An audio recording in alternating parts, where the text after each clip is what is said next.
A few months ago, I did a 30-minute video outlining what it was that made me fall out of love with My Hero Academia. And it wasn't a hate video. It wasn't meant to just talk trash about a show that's beloved by millions of people around the world. Its intention was simply to highlight what drew me towards it in the first place, and then what eventually pushed me away from it. And it went over decently enough. I didn't get exactly the hate campaign that I thought I would, and so I feel a little emboldened, I suppose. And I would like to do the same thing with a show that I've talked about a couple times in the past, and it was always a bad idea when I did it, and it's a bad idea now, by the name of Attack on Titan. Maybe you've heard of it. Now,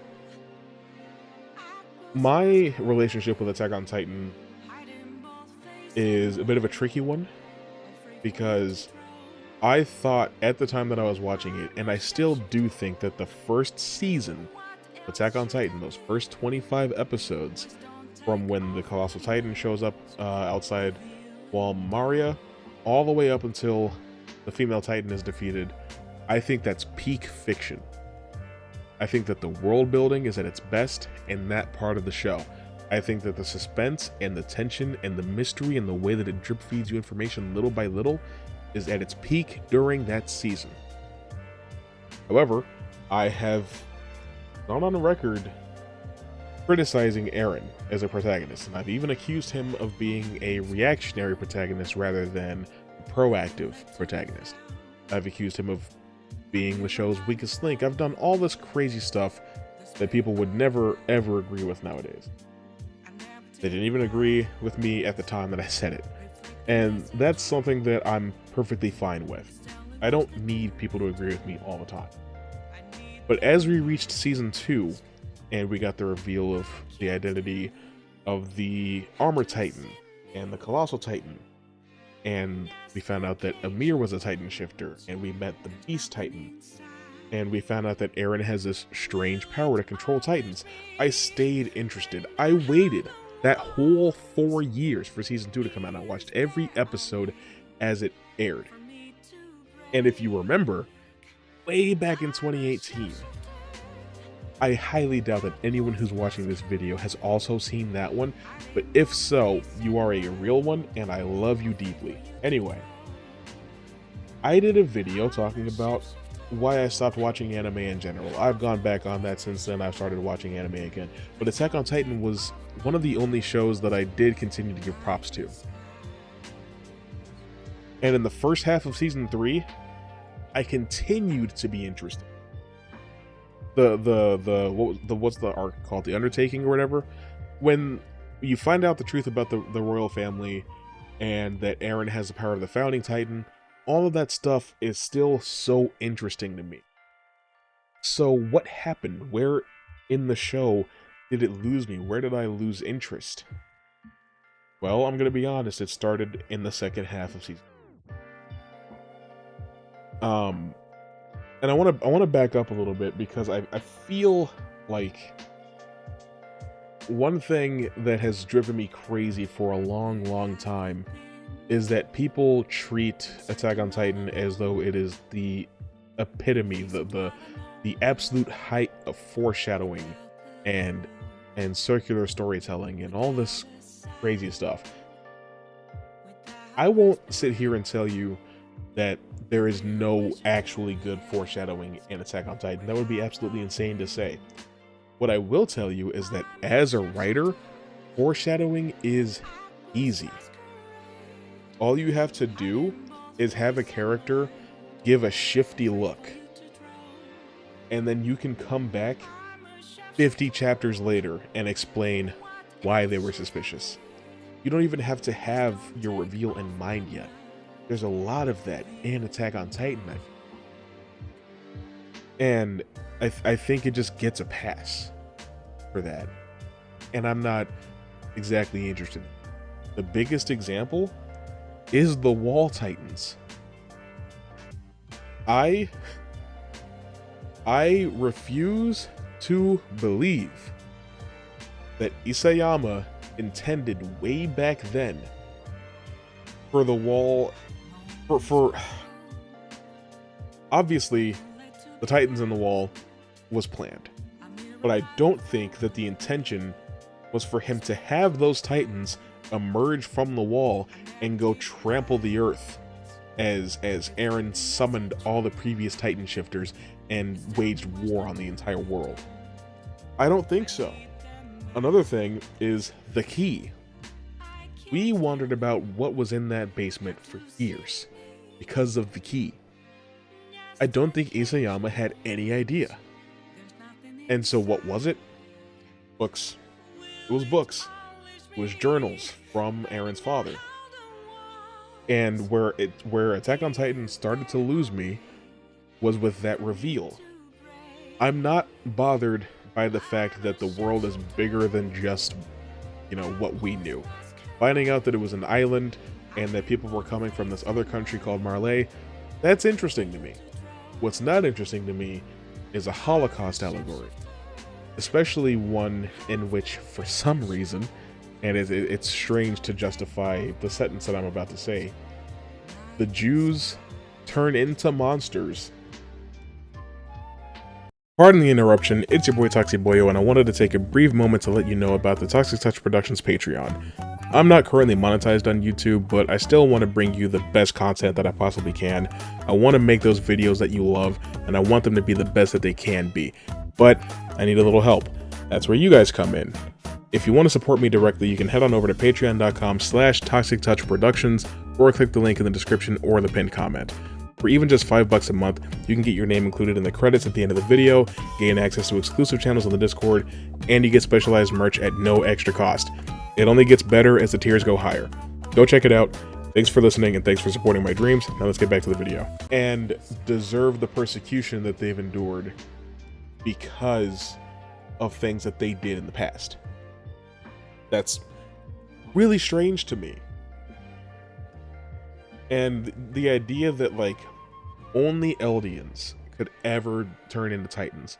It's because of this, and it's because of that, whatever. It started getting to a point where the more that was explained about the way that this world works, the less interested that I was. And I want to spend a little bit of time talking about the 9 Titans in general.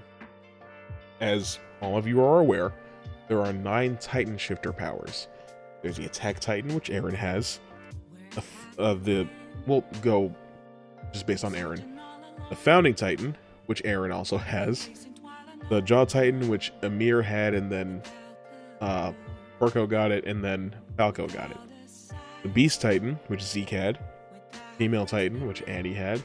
The Armored Titan, which Reiner had. The Colossal Titan, which went from Bertholdt to Reiner. To Armin. The Warhammer Titan, which Lara Tiber, I think is her name, had. And the Cart Titan, which Peak had. I think that the 13-year curse is interesting enough, I guess. Here's what I'm not interested in. The fact that Marley uses child soldiers. Not a horrible concept in and of itself. They use the children because they're easier to manipulate and to indoctrinate. I get that 100% as a storytelling device. No problem with it. What I do have a problem with is them not sending Zeke. Not sending Zeke, who is a high-ranking adult with a brain, to the island with the others. They sent 4 kids. Marco, Annie, Reiner, and Bertholdt.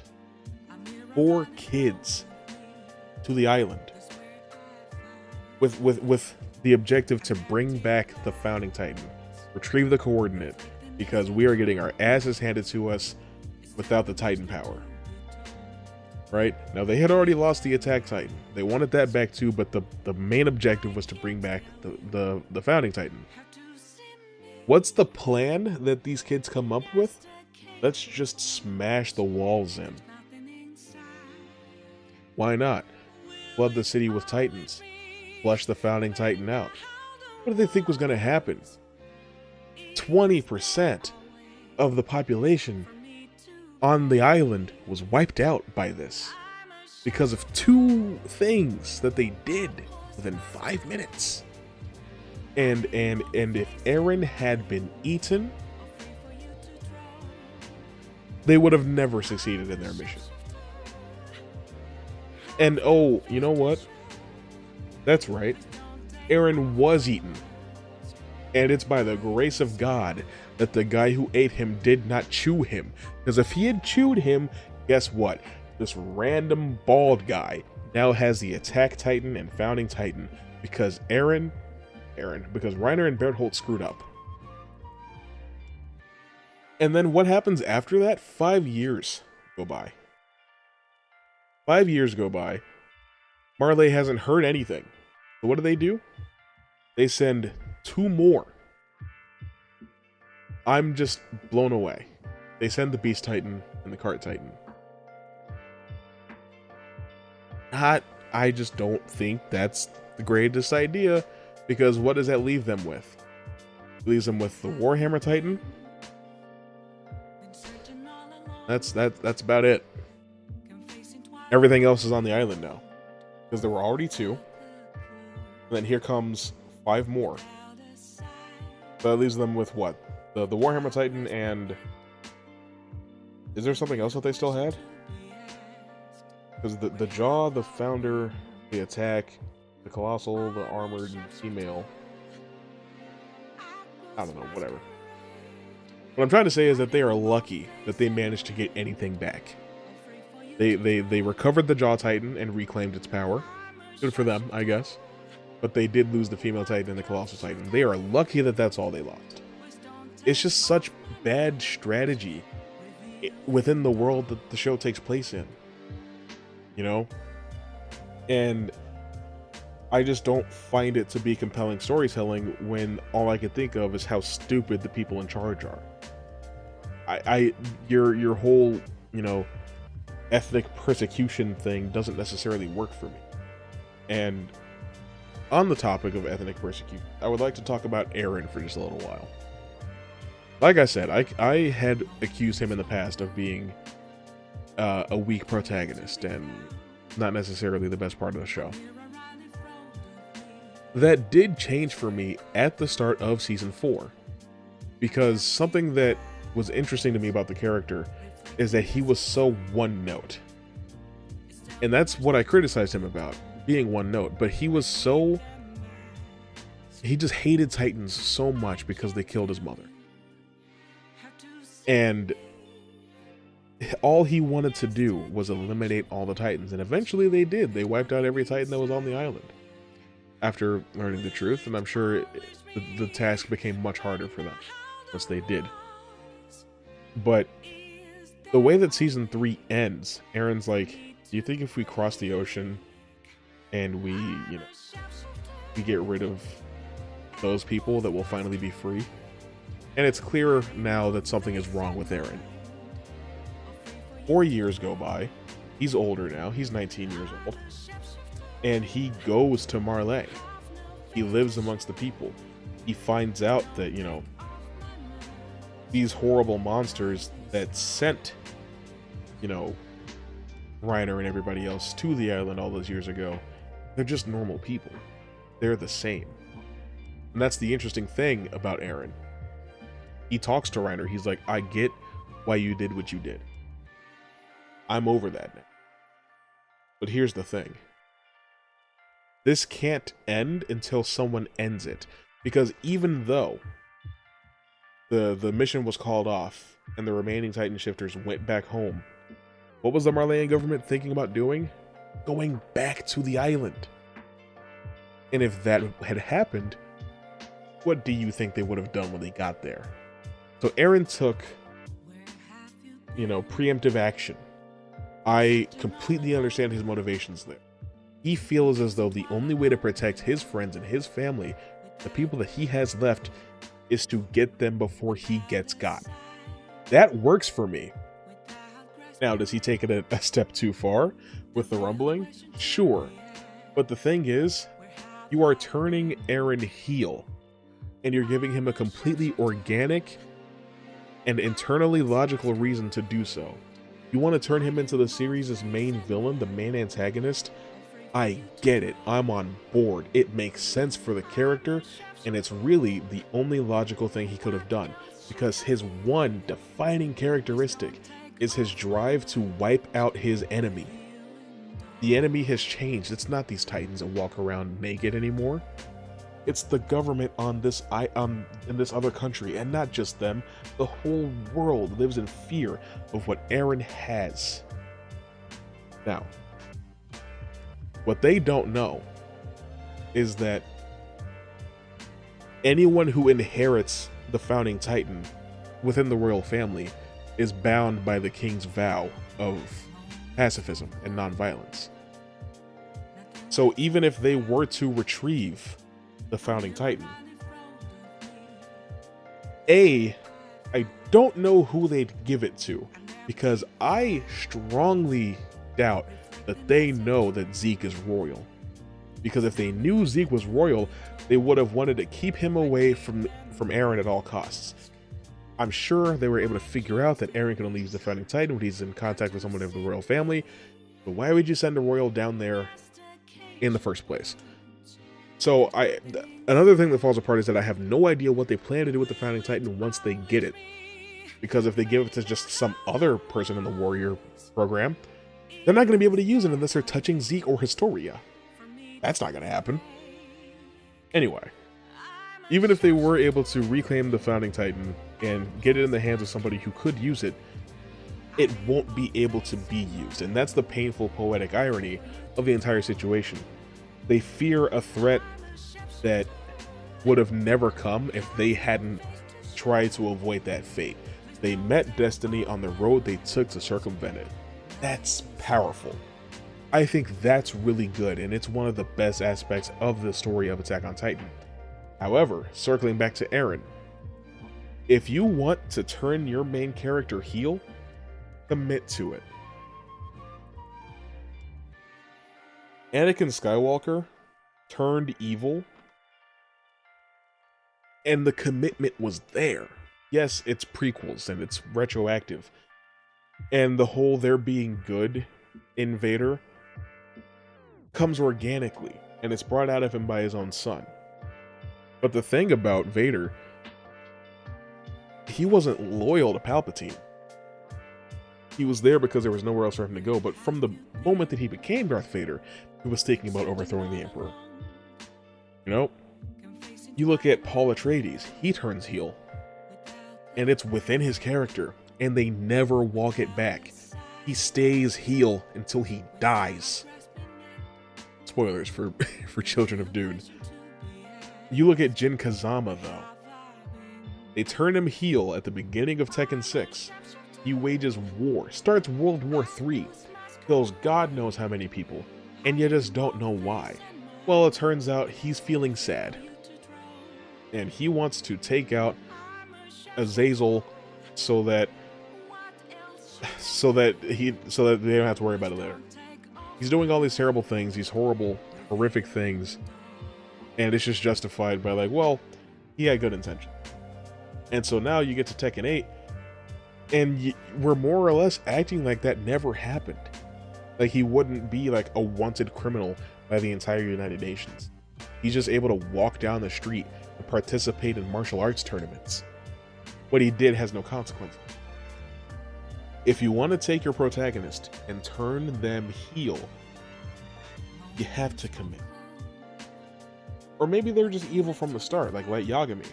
But you know what Light never did? Go back on that. He never turned good, or obviously he thinks he has good intentions, but it's never made nebulous for the audience. You know Light's a scumbag, and so is L. That's what makes Death Note interesting. L's not trying to catch Light just for the sake of stopping a madman. He's trying to catch Light and prove to the world that he outsmarted him. Anyway, Eren turns heel basically from the moment that Historia is crowned the true queen of the island, and Eren kisses her hand, and he has a glimpse of the future, and he freezes with shock and with fright. From that moment on, you could easily say that everything he does is inevitable. You can say that none of it was his choice, that he inherited this fate the moment he was born, and it was set in stone the moment that he ate his father. I don't like that. Just have him be evil, but believe that he's good, believe that he's doing the right thing. That makes him complex. You know what doesn't make him complex? Him carrying out the will of Amir. Him being forced to do something because it's already basically happened in this time loop.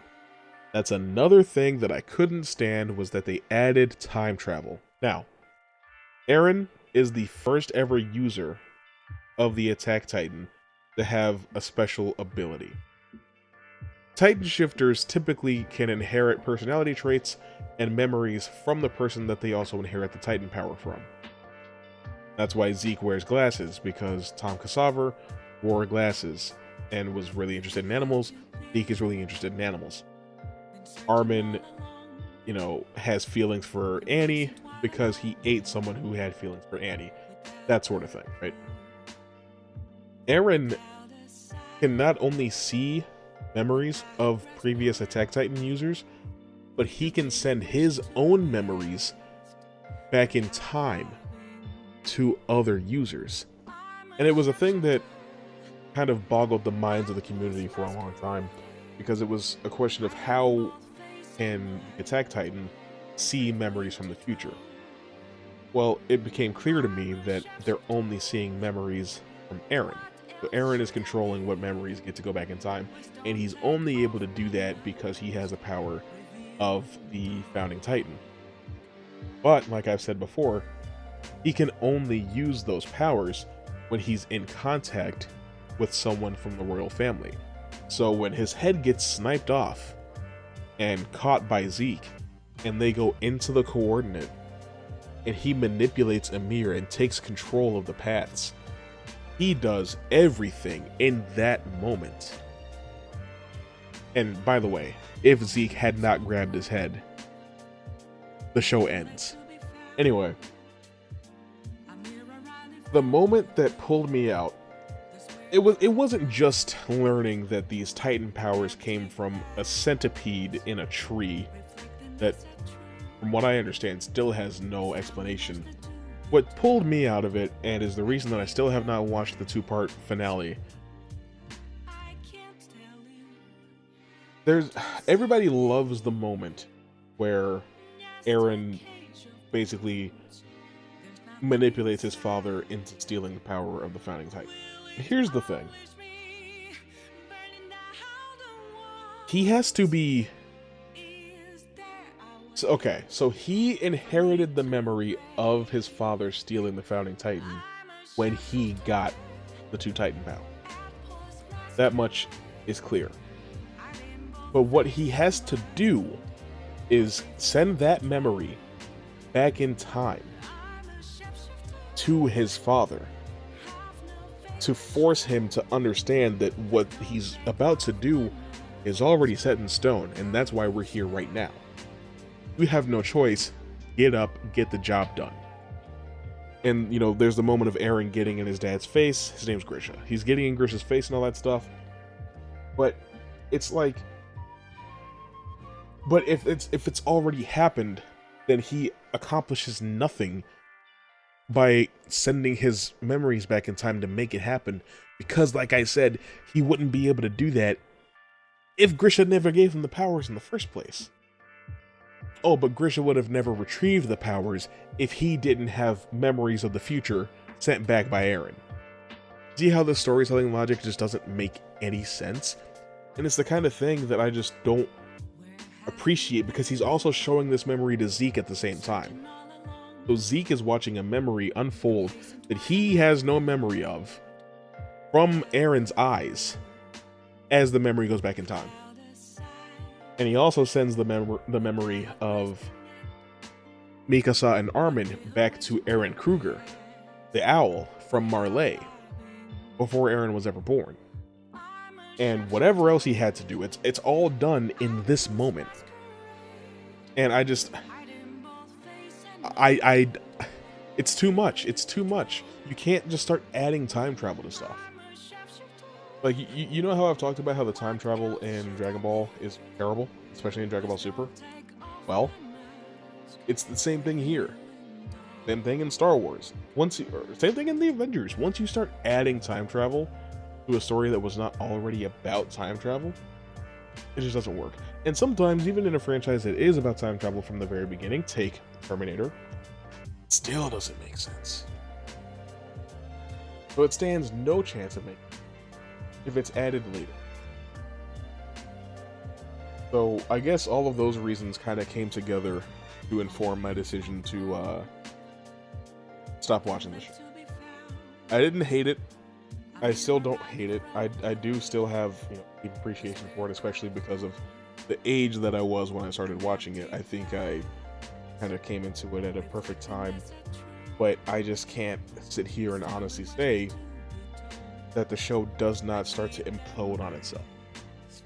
And, you know, the whole thing with the ending with Mikasa killing Eren and crying to Armin about not wanting to see her with anybody else and all that stuff is whatever to me.